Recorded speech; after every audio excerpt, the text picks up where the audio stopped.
ಕಾಲದ ಚಂದ್ರದ ವರ್ಣಿನ ಕಣಿಯೇ ಕಾಲವ ಮನಸ್ಸು ಜನರವ ಧರಿಸಿದ ಭಾರತ ಜನನಿಯ ತನುಜಾತೆ ಜನನಿಯ ಜೋಗುಳ ವೇಷದ ಘೋಷ ಜನನಿಗೆ ಜೀವವು ನಿನ್ನಾವೇಶ ಹಸುರಿನ ಗಿರಿಗಳ ಸಾಲೆ ಚಿನ್ನಯ ಕೊರಳಿನ ಮಾಲೆ ಕಪಿಲ ಪತಂಜಲ ಗೌತಮ ಜಿನನುತ ಭಾರತ ಜನನಿಯ ತನುಜಾತೆ ಪ್ರಜಾಪ್ರಭುತ್ವದಲ್ಲಿ ಪ್ರಜಾವಿಶ್ವಾಸವುಳ್ಳ ಭಾರತದ ಪೌರರಾದ ನಾವು ನಮ್ಮ ದೇಶದ ಪ್ರಜಾಸತ್ತಾತ್ಮಕ ಸಂಪ್ರದಾಯಗಳು ಮತ್ತು ಮುಕ್ತ ನ್ಯಾಯಸಮ್ಮತ ಮತ್ತು ಶಾಂತಿಯುತ ಚುನಾವಣೆಗಳ ಘನತೆಯನ್ನು ಎತ್ತಿ ಹಿಡಿಯುತ್ತೇವೆಂದು ಮತ್ತು ಪ್ರತಿಯೊಂದು ಚುನಾವಣೆಯಲ್ಲಿ ನಿರ್ಭೀತರಾಗಿ ಮತ್ತು ಧರ್ಮ, ಜನಾಂಗ, ಜಾತಿ, ಮತ, ಭಾಷೆ ಅಥವಾ ಯಾವುದೇ ಪ್ರೇರೇಪಣೆಗಳ ದಾಕ್ಷಿಣ್ಯಗಳಿಂದ ಪ್ರಭಾವಿತರಾಗದೆ ಗಿಡಕ್ಕೆ ನೀರಿರುವುದರ ಮೂಲಕ ಕಾರ್ಯಕ್ರಮವನ್ನು ಉದ್ಘಾಟನೆ ಮಾಡಲಾಗ್ತದೆ. ಇದರೊಂದಿಗೆ ಕಾರ್ಯಕ್ರಮದ ಅಧ್ಯಕ್ಷತೆಯನ್ನು ವಹಿಸಿರುವ ಎನ್.ಎ.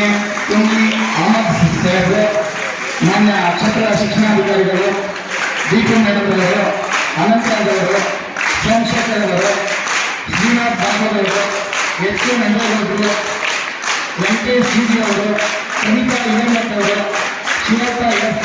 ಇತ್ಯಾದಿ ಅವರು ಕಾರ್ಯಕ್ರಮವನ್ನು ಉದ್ಘಾಟನೆ ಮಾಡಿದಂತಹ ಗೌರವಾನ್ವಿತ ಸಿವಿಲ್ ನ್ಯಾಯಾಧೀಶಕ್ಕೆ ಧನ್ಯವಾದಗಳು. ಹಕ್ಕನ್ನು ಚಲಾಯಿಸುವುದರಿಂದ ಸರ್ಕಾರವನ್ನ ಆಯ್ಕೆ ಮಾಡುವ ಹಕ್ಕು ನಮಗಿದೆ. ಇದು ಬರೀ ಹಕ್ಕಷ್ಟೇ ಅಲ್ಲ, ನಮ್ಮ ಕರ್ತವ್ಯ ಕೂಡ. ಯಾಕೆಂದ್ರೆ ನಾವು ಮತದಾನ ಮಾಡದೆ ಹೋದ್ರೆ ಅಥವಾ ಯಾವುದೋ ಒಂದು ಆಮಿಷಕ್ಕೆ ಒಳಗಾಗಿ ನಾವು ಮತದಾನ ಮಾಡಿದ್ರೆ ಅದರ ಪರಿಣಾಮನ ನಾವೇ ಎದುರಿಸಬೇಕಾಗುತ್ತೆ. ಯಾಕಂದ್ರೆ ನಮ್ಮ ನಾಯಕನ ಆಯ್ಕೆ ಮಾಡುವಂತ ಅತಿ ದೊಡ್ಡ ಶಕ್ತಿ ಇರೋದು ಮತದಾನಕ್ಕೆ. ನಮಗೊಂದು ಇವಾಗ ಇನ್ನೂ ನಿಮಗೆ ವೋಟಿಂಗ್ ಪವರ್ ಯಾರು ಬಂದಿಲ್ಲಲ್ಲ, ಯಾರು ವೋಟ್ ಮಾಡಿಲ್ಲಲ್ಲ, ಯಾರು ಎನ್ರೋಲ್ ಮಾಡ್ತಿಲ್ಲಲ್ಲ. 18 ಇಯರ್ಸ್ ಆದ ತಕ್ಷಣ ಮೊದಲು ನಿಮ್ಮ ಹೆಸರನ್ನ ಎನ್ರೋಲ್ ಮಾಡ್ಕೊಡಿ. ಇವಾಗ ನಿಮ್ಮ ಮನೆಯಲ್ಲಿ ಯಾರೇ ನೀವು ವೋಟ್ ಹಾಕ್ತಾ ಇದ್ರೆ ನೀವು ಅವರಿಗೆ ಯಾಕೆ ವೋಟ್ ಹಾಕ್ಬೇಕು ಅಂತ ಬಿಡಿಸಿ ಹೇಳ್ಬೇಕು.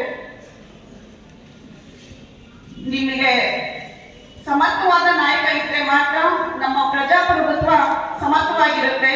ನಾವು ಒಳ್ಳೆ ಒಂದು ನಾಗರಿಕತೆ ಅಥವಾ ನಮ್ಮ ದೇಶದ ಅಭಿವೃದ್ಧಿಗೆ ನಾವು ಮತದಾನ ಮಾಡಿ ಸಮರ್ಥ ನಾಯಕನ ಆಯ್ಕೆ ಮಾಡೋ ಒಂದು ಅವಕಾಶ ಇದೆ. ಅದರಿಂದ ದಯವಿಟ್ಟು ಎಲ್ಲರೂ ನೀವು 18 ಇಯರ್ಸ್ ಆದ ತಕ್ಷಣ ನೀವು ಎನ್ರೋಲ್ ಮಾಡಿ. ನಿಮ್ಮ ಮನೆಯಲ್ಲಿ ಎಲ್ರಿಗೂ ಕೂಡ ಚುನಾವಣೆಯಲ್ಲಿ ವೋಟ್ ಮಾಡಲಿಕ್ಕೆ ನೀವೇ ಅವರಿಗೆ ನಿಮ್ಮ ಮನೆಯಲ್ಲಿ ನಿಮ್ಮ ಅಕ್ಕಪಕ್ಕ ಎಲ್ಲರೂ ನೀವೇ ಬಿಡಿಸಿ ಹೇಳ್ಬೇಕು.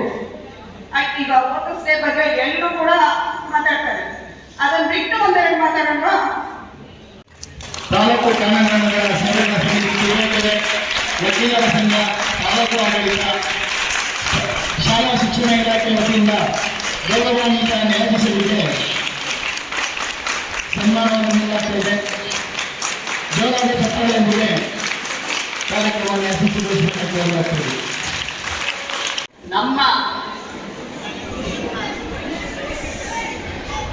ನಮ್ಮ ಮೈ ಮೇಲಿರ್ತಕ್ಕಂಥ ಎಲ್ಲ ಕೂದಲುಗಳು ಕೂಡ ಸೆಟೆದು ನಿಂತಿರುತ್ತವೆ. ಅದೊಂದು ಅರ್ಥ ಕಲ್ಪಿತವಾಗಿದೆ. ಇವತ್ತು ನಮ್ಮ ಸರ್ಕಾರ ಅನೇಕ ದಿನಾಚರಣೆಗಳನ್ನ ಆಚರಣೆ ಮಾಡ್ತಾ ಇದೆ.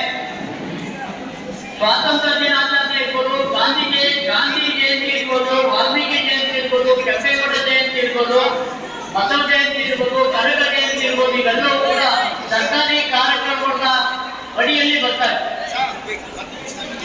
ಅದೇ ರೀತಿ ಇವತ್ತು ಈ ಒಂದು ಚುನಾವಣೆ ಅಂತಕ್ಕಂಥದ್ದು ಬಹಳ ಪ್ರಮುಖವಾಗಿರ್ತಕ್ಕಂಥ ಪಾತ್ರವನ್ನು ವಹಿಸಿದೆ. ಈ ಚುನಾವಣೆ ಯಾವಾಗಿನಿಂದ ಪ್ರಾರಂಭವಾಯಿತು ಅಂತಕ್ಕಂಥದ್ದನ್ನು ನೋಡೋದಾದ್ರೆ ನಾವು ಸ್ವಾತಂತ್ರ್ಯ ನಂತರದಲ್ಲಿ ಭಾರತದಲ್ಲಿ ಜಾರಿಗೆ ಬಂದಿರತಕ್ಕಂಥ ಸಂವಿಧಾನ ಪ್ರಜಾಪ್ರಭುತ್ವವನ್ನ ವ್ಯವಸ್ಥೆಯನ್ನ ಅಳವಡಿಸಿಕೊಂಡ ನಂತರದಲ್ಲಿ ನಾವು ಪ್ರಜಾಪ್ರಭುತ್ವ ವ್ಯವಸ್ಥೆಯನ್ನ 1950 ಜನವರಿ 26ನೇ ತಾರೀಕು ನಮ್ಮ ಸಂವಿಧಾನವನ್ನ ಪ್ರಜಾಪ್ರಭುತ್ವ ವ್ಯವಸ್ಥೆಯನ್ನು ನಾವು ಅಂಗೀಕರಿಸಿ ನಾವು ಅರ್ಪಿಸಿಕೊಂಡಿದ್ದೇವೆ. ಆದರೆ ಅದರ ಹಿಂದಿನ ದಿನ 26 ನಾಳೆ ಗಣರಾಜ್ಯೋತ್ಸವ, ಇಂದು ಮತದಾರರ ದಿನ 25ನೇ ತಾರೀಕು. ಇಲ್ಲಿ ಒಂದು ದಿನ ಮುಂಚಿತವಾಗಿ ಈ ಒಂದು ಚುನಾವಣಾ ಆಯೋಗ ಅಂತಕ್ಕಂಥದ್ದು, ಚುನಾವಣಾ ವ್ಯವಸ್ಥೆ ಅಂತಕ್ಕಂಥದ್ದನ್ನ ನಮ್ಮ ದೇಶ ಒಪ್ಪಿಕೊಂಡಿದೆ. ಯಾಕೆ ಅಂತಂದ್ರೆ ಈ ಚುನಾವಣಾ ವ್ಯವಸ್ಥೆ ಅಂತಕ್ಕಂಥದ್ದು ಪ್ರಜಾಪ್ರಭುತ್ವದ ಅಡಿಗಲ್ಲು.